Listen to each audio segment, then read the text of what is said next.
all the way from jolly, merry old England. Please welcome Earl and Countess Bungalow. Please rise.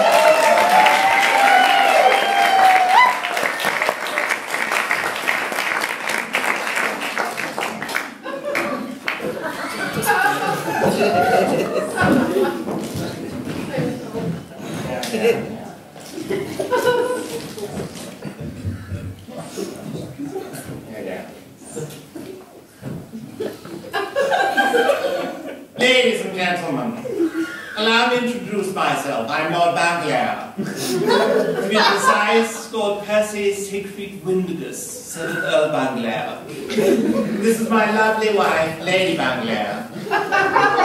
To be quite precise, Lady Cynthia Winifred Agatha Maud, Countess Bungalow, Lady Shrewsbury Ludmere. And out of your kind indulgence, I have prepared a few words.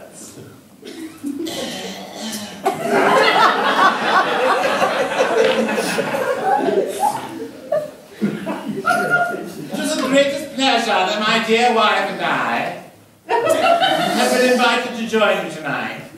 We both have always had the greatest affection for poetry. In fact, it was poetry that brought us together. It was on a house party in Suffolk. Most tiresome party, I must say. Sporty, shallow people with no appreciation for the arts. The kind who read a book exactly never. But there was a certain young lady amongst the party. I knew of her, but I don't think we'd ever quite met. It was in the library then at Hyslop House that I first encountered the person who would later share my life in home. It must be said that she was not in the first flash of youth, no. She was no debutante just come down from Buckingham Palace with a trailing train and feathers on her head.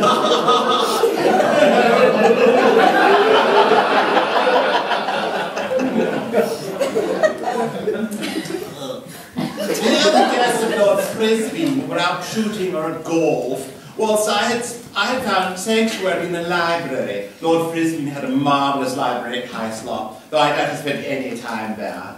At any rate, I had found an old edition of one of my very favourite poets and had settled in. I didn't notice the young lady for quite some time. She was most sylph-like at that period and was hidden round the back of a pillar. But presently I heard a sigh. Whether it expressed exasperation or desire, I'm not, but I thought whether it came. And being found out, she blushed in quite a maidenly manner and clutched a small volume to her bosom. I introduced myself and asked politely what it was that had inspired her exhalation. Well, my friends, it was in the stars. I'd been reading Shelley, she'd been reading Keats. In the spirit of our first encounter, to celebrate a union that was certainly engineered by those two dear muses, Calliope and Euterpe, we had devoted our lives to poetry. Yes, our lives. We did poetry as some small defense against the great metallic din of contemporary life. And so with the aid of our considerable fortune, we have spent many years traveling about to the English-speaking countries, or those regions that speak some version of English. Poetry in all its quite comprehensible forms, giving greetings, holding seminars and the like, and even distributing inexpensive volumes of poetry to those amongst the less fortunate. So now, with your kind indulgence, we would like to read this quite thrilling poem by your marvelous American poet, Henry Alden Poe. Edwin Arnold Poe. Well, my dear, it's hardly my fault if your writing is simply frightful. The Bells by Edgar Allan Poe. Here are the sledges with the bells.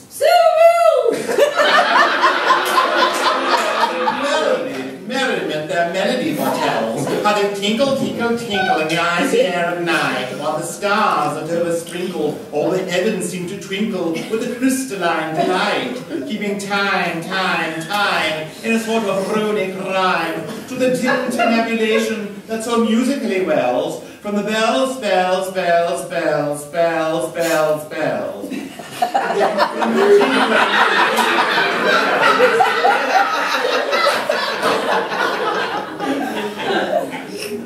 the mellow wedding bells! Golden bells. What a world of happiness their harmony foretells!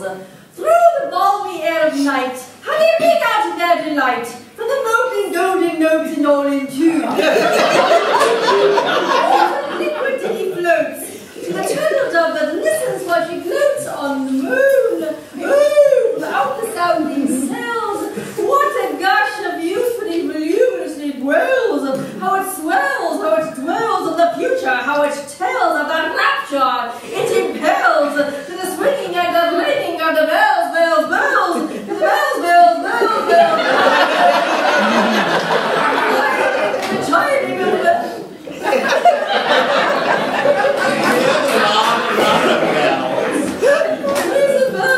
What a tale of terror now that ambulancy tells. In a startled ear of night, how they scream out their affright, too much horrified to speak, only shriek, shriek out of tune, in a clamorous appealing to the mass of the fire, in a mock manic expostulation with a deaf and frantic fire, giving and the resident endeavor now to sit or never, by the side of the pale-faced moon. Oh, the bells, bells, bells, what a tale their terror tells of despair. How they clash and roar, oh what horror they outpour, on the bosom of the palpitating air. Yet the air it fully knows, by the twanging and the clanging, how the danger ebbs and flows, yet the air distinctly tells, in the jangling and the wrangling, how the danger sinks and swells, by the sinking or the swelling in the anger of the bells, of the bells, of the bells, bells, bells. Mr. Bell.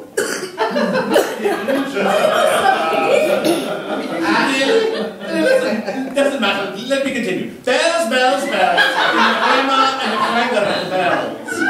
Hear the tolling of the bells! Iron bells. What a world of sorrow thought their monody compels. In the silence of the night, how we shiver with affright, with the melancholy menace of their tone, for every sound that floats from the rust within their throats is a groan. And the people are the people, they that dwell up in the steeple all alone. And through tolling in that muffled monotone, feel the glory in so rolling on the human heart of stone. They are neither man nor woman, they are neither brute nor human, they are ghouls. And the king it is who tolls, as he rolls, rolls, rolls, rolls. And his belly bosom swells with the pain of the bells. And he dances and he yells, giving time, time, time, in a sort of runic rhyme to the fame of the bells, giving time, time, time, in a sort of runic rhyme to the thrumming of the bells, bells, bells, bells,